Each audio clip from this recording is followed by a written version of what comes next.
does language shape the way we think and ultimately how we behave as public leaders? What if that language and the ideas it contains has been written by white people, white men in the main? Does that have an impact on how society operates?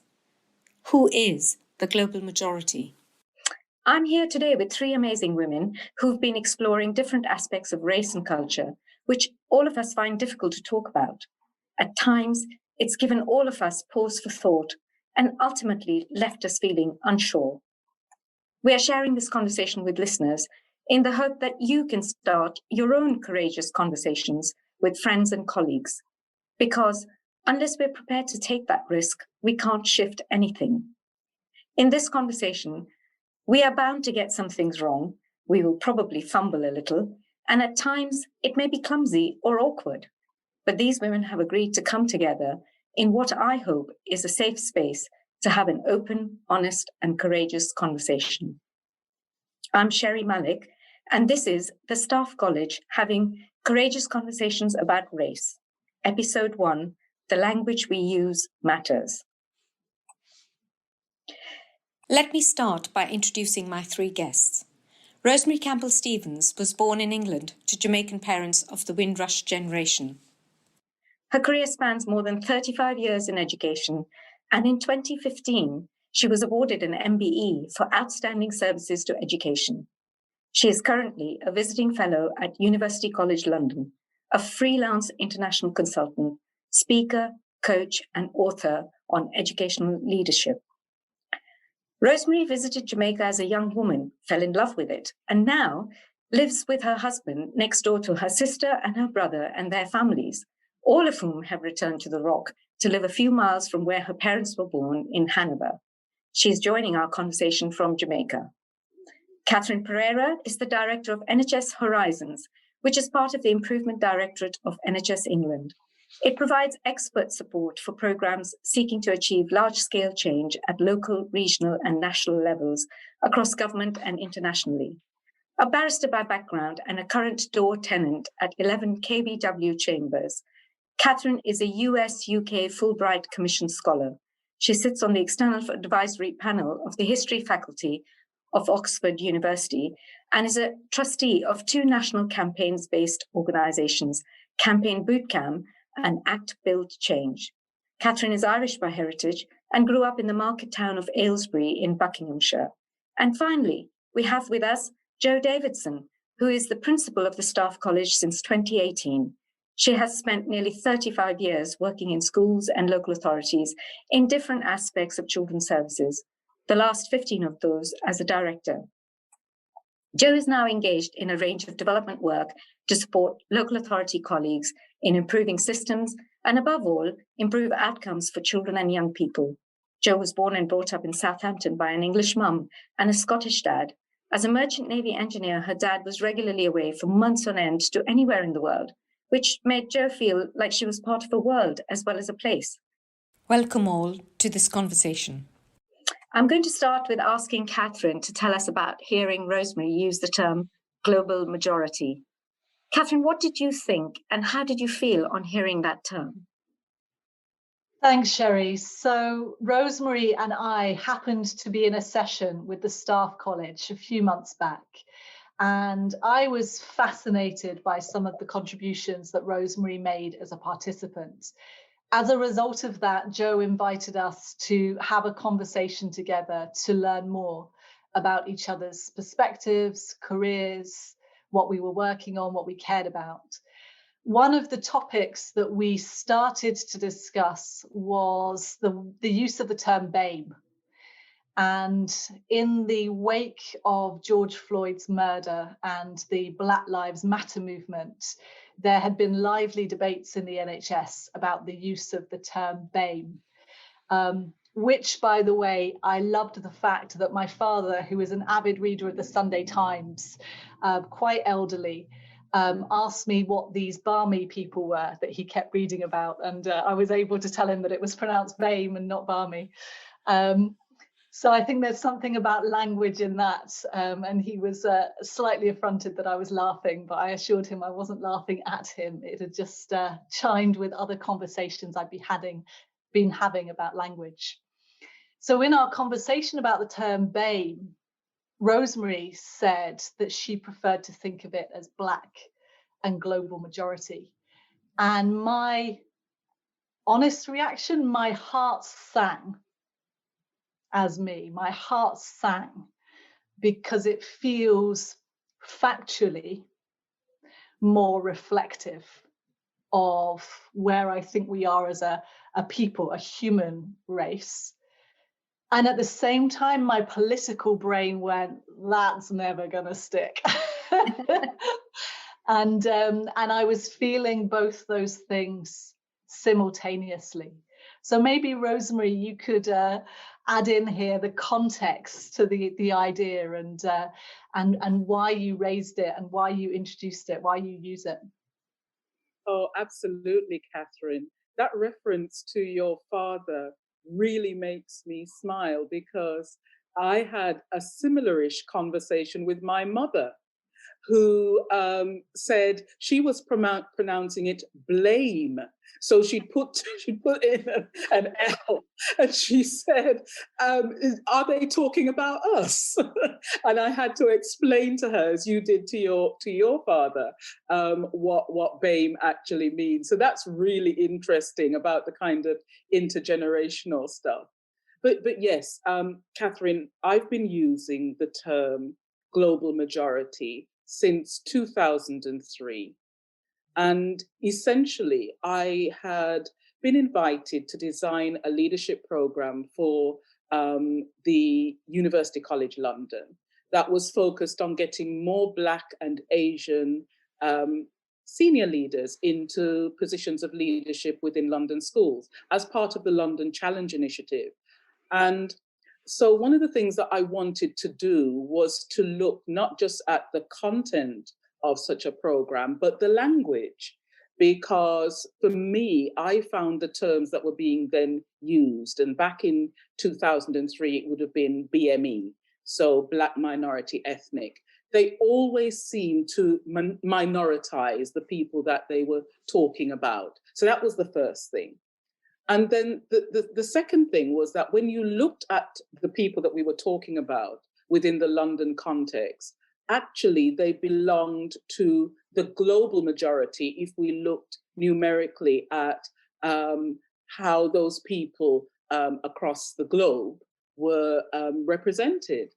So for me, to be simple, global majority includes Black, Asian, Brown, dual heritage, those people who are indigenous to the global South and have been racialized as ethnic minorities.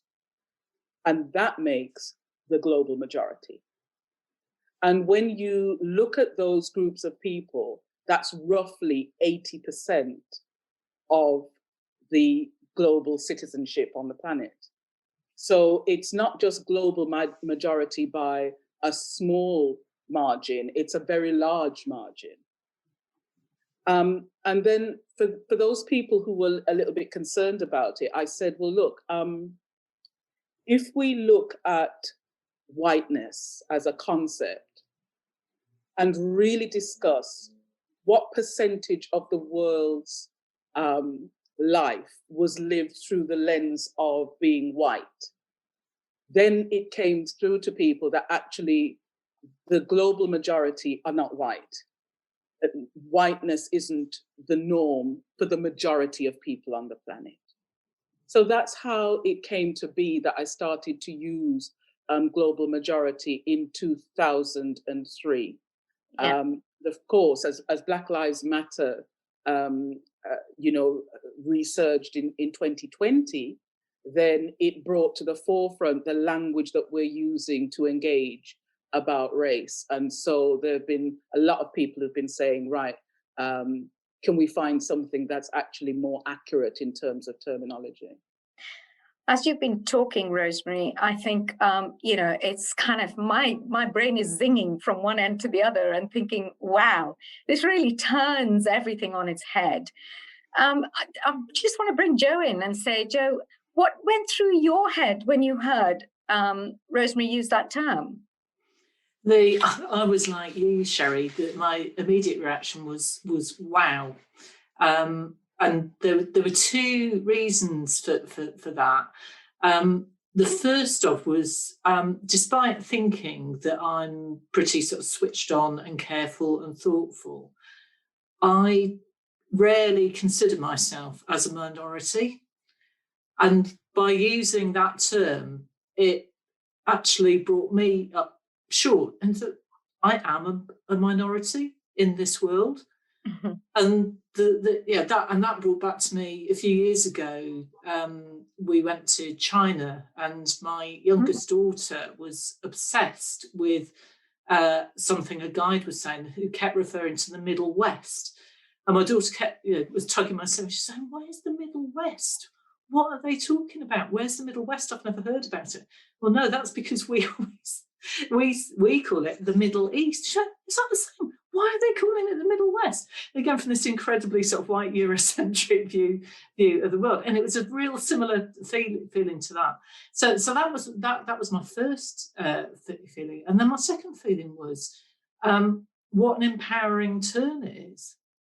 Because again, in that same way that it causes me some discomfort in terms of how that then makes me feel in my place in the world, equally it turns on its head everything in the language that is in common discourse today in this country and other white nations, where we constantly other Black people, we minimise them, we call minority and so on. So I was totally on that complete spectrum. And then went through it. And how would we introduce this then into our day-to-day world? Because I think it's then the conversations you have and the reactions that it causes in other people that I think builds the power of that concept, that language, and so on. And I don't know, because Catherine, I think you've been trying it out, haven't you?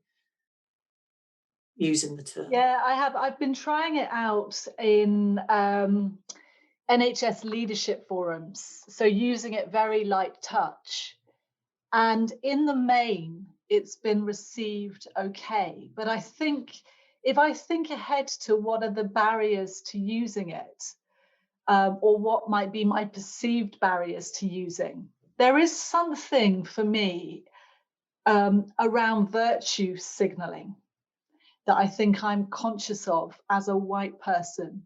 So for me to introduce a term when another norm of language has been settled upon, and when we are told by the kind of formal parts of the bureaucracy around racial equality, participation, and so on, that they have settled on this term.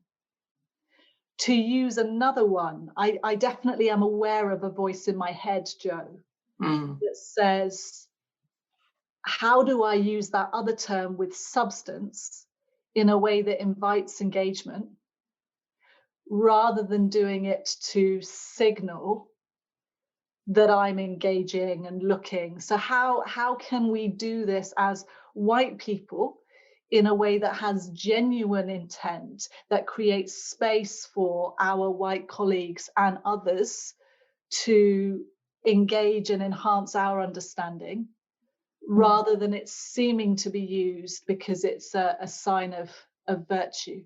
Yeah.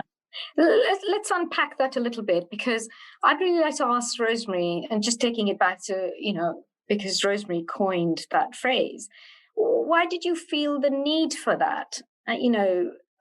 Why did you think that the terms that were around, I know we talked about BAME and blame and balmy, etc., but ultimately from a political context, because that's what I think Catherine is just referring to here, there's a voice in your head saying, don't do it, because politically it might not be accepted. But, in the context of your getting that term together, why did you feel the need to coin that term now, in this moment? Rosemary, that's... Okay, Sherry. Well, yes. So one of the reasons why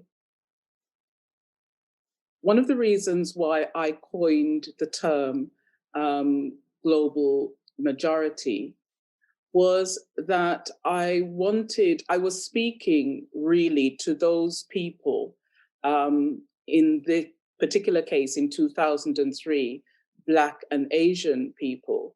So they were my initial audience. And it was really about them beginning to see themselves as part of the global majority and to stop minoritizing themselves. That was the first thing. And the second thing, to speak to the more sort of political angle that Catherine has referenced, to me, it was really, really key that we stopped minoritizing those issues that pertain to these groups of people, and we started to see them as part of a global conversation. And so the term global majority was about moving in from the margins, those issues pertaining to people that were either minoritized or racialized within local contexts. And of course, in London, it was really key because as part of the London Challenge initiative, the boroughs that were being focused on in London for London Challenge actually had a majority of Black and Asian students and staff. Yeah. So they were talking about minority, and actually they were the majority within those London boroughs, never mind the majority in terms of being part of the global majority. So that really was the reason why I needed that term. And I think those same reasons are still needed today in terms of in 2020, that we need to move in from the margins, the conversations about minorities, because they're not minorities. They're actually part of the global majority. And if we deal with their issues, we're actually going to be dealing with issues that pertain to everyone. Yeah, yeah. So in the context of Black Lives Matters then, which is really, I think, so key. I mean, it's the defining, one of the defining things that has happened in 2020, apart from the pandemic, is what's happened with Black Lives Matters. Do you think in the context of that movement, how do you think that this term and the way that we're talking now and thinking about race, how do you think that, does it take the dial forward in conversations about race? How do you see that happening? And that's a question to all of you, really. So I don't know. I'll ask Catherine first to come in. Yeah, I think there's a combination that's happening, which is interesting. If I bring the health lens to this, between Black Lives Matter as a movement and the COVID-19 pandemic, we know with our head, right, the analysis piece, that the COVID pandemic lays bare starkly inequalities that map so closely to race. And I think it's the combination of seeing that and experiencing it, and experiencing bluntly the death that has come with that, the grief and the loss that has come with that, that has provided energy and fuel and a moment of almost righteous indignation, not just around issues relating to race, but around people saying, this time it has to be different. And that what's been interesting about that, I think, is strategically how that has been positioned as something that we all, and in particular white people, because of the privilege and the structural advantages that we have, that we all must act in response to that.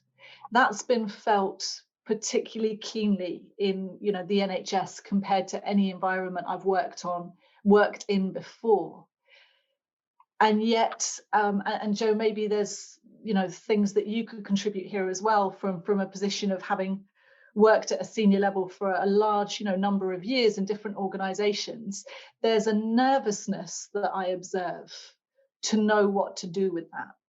So there's an understanding of a narrative that silence is not an option. There's an understanding of the fact that if we choose not to speak, we are actively reinforcing privilege through the fact that we even have that choice to decide whether we will engage or not. And yet, a hunger to know how we talk about these issues, to want to almost ensure the impossible, which is that we don't misspeak, and therefore a silence that follows that. And it's been interesting to observe how Prerna Issar is a good example of this, the Chief People Officer in the NHS. And she's Indian by birth and heritage. And she says that once it is a privilege for me to have this platform, the most senior person of colour in the National Health Service, and yet that people will look to me always to instigate and to approve the language and to exert leadership on it is also exhausting. I don't know, does that resonate, Jo, with what you've seen and experienced, and Rosemary too?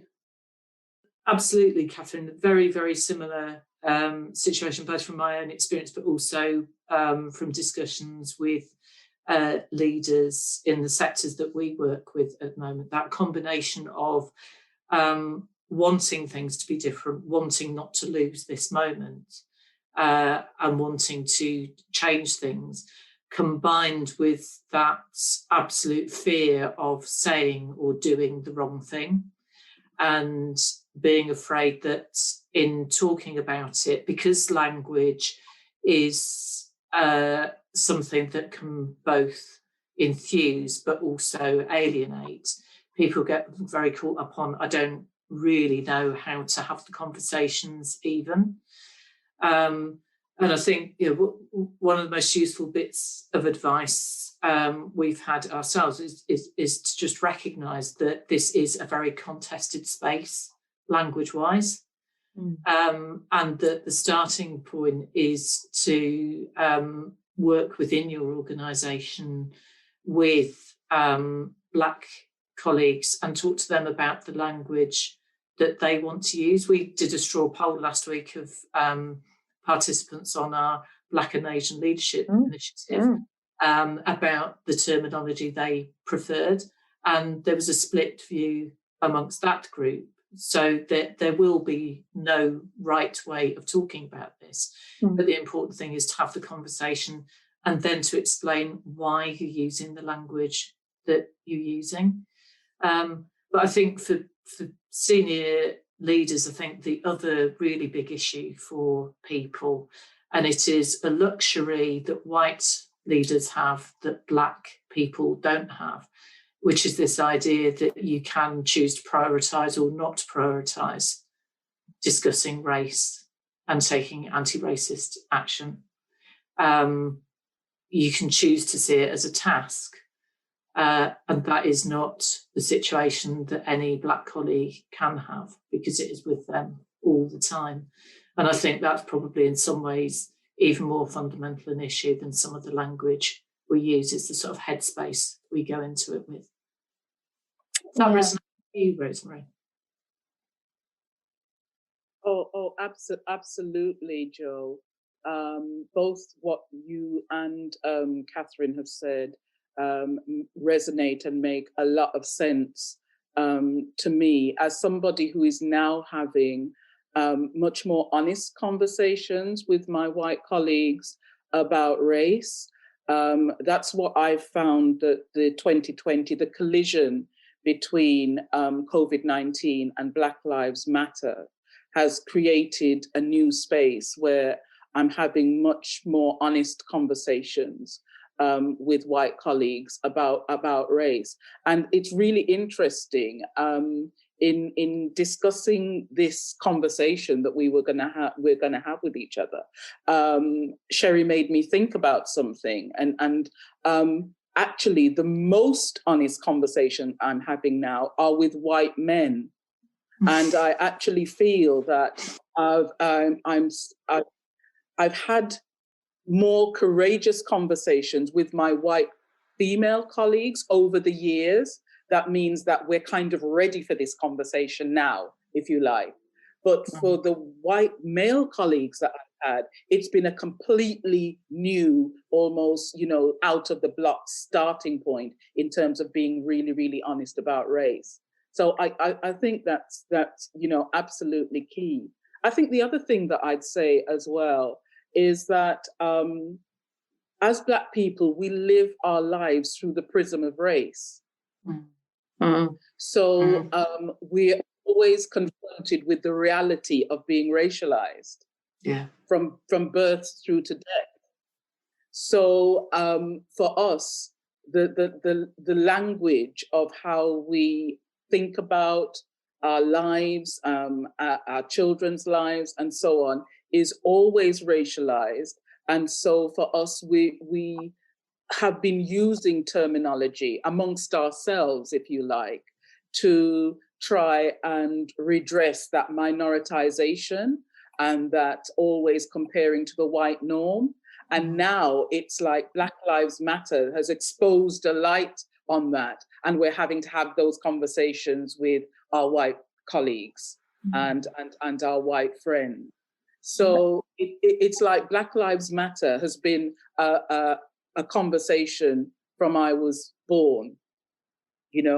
We've been talking about the fact that our lives don't matter, and that our lives have been used and commoditized to create a sort of third world, like a kind of reservation where we sit, so that the rest of the world can be normal and and just be.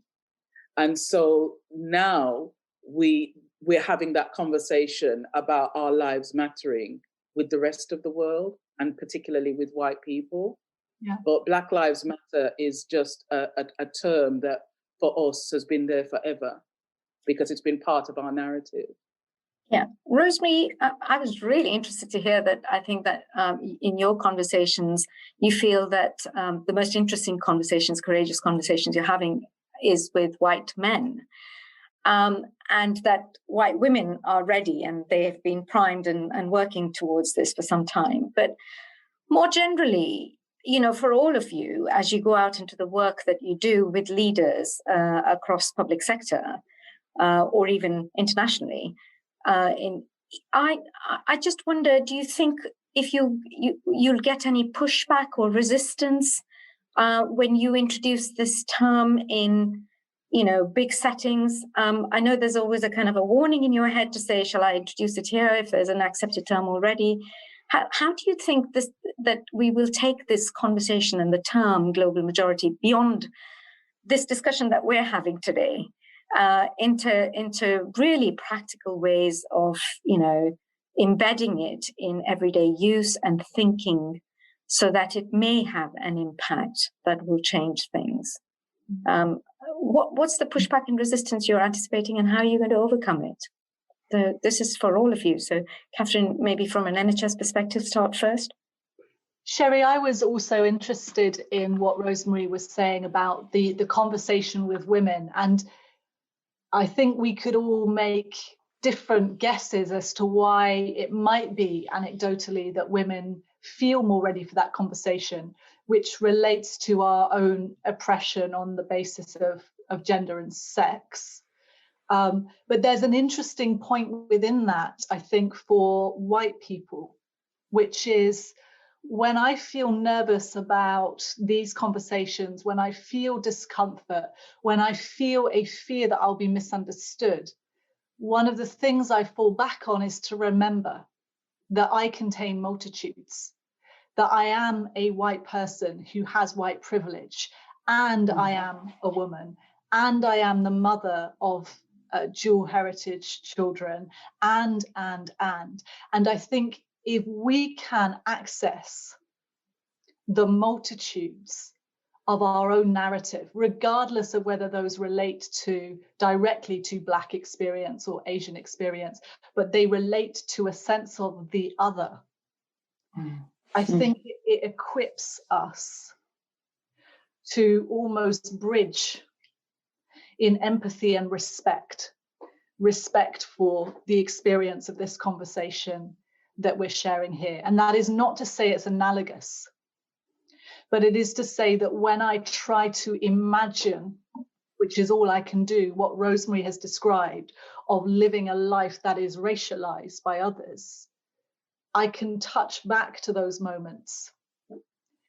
In 2010, I stood for Parliament, and in my hometown and in one of the final hustings, members of the English Defence League came and questioned me about whether I was a Paddy or whether I was a British candidate. You know, for me, they're moments. They're not a lived reality day to day, but they're enough of an insight that if I focus on them, how they felt, how I responded, that I can develop some empathy that supports me in this conversation. So maybe as a practical thing, that's something that all of us can do that will help. In terms of the pushback, do you know, part of me wants to say on that, let's see. Rather than try and preempt all the barriers that are the reasons why we can't tell stories like the stories I've just told, why we can't use the term Black and global majority.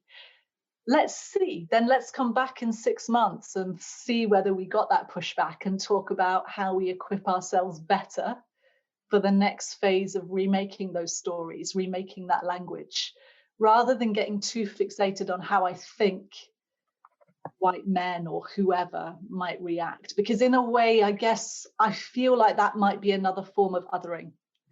And when Rosemary talked, you didn't talk about white men as a block. You talked about people who were choosing through discomfort to engage in what you're saying. And I think that bit of respect for us as individual people is really key.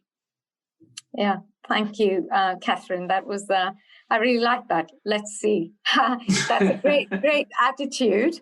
It's almost like bring it on, because this is the right way to go. And it, you have the courage to say, let's see. Yeah.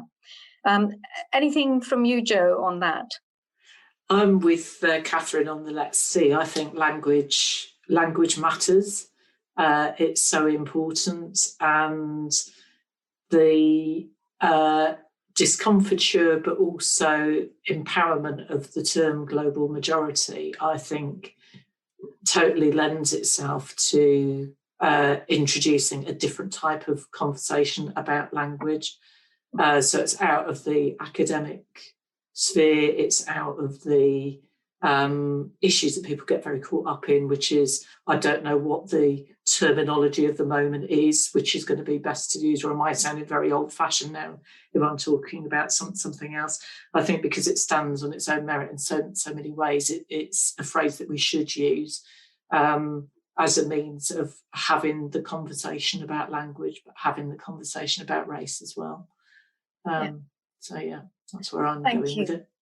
Thank you. We're out of time here, but it's been a really interesting conversation, and I just want to thank all of you, particularly Rosemary, who brought us this term, that global majority, that we could have this conversation around language and how we use the language of global majority in the work that we do, and start to shift the dial on some of the conversations that happen in our everyday life and work. Thank you, Rosemary Campbell-Stephens, MBE, Catherine Pereira, and Joe Davidson. If you've enjoyed this podcast, listeners, tune in to our second episode, Leadership Paradigms.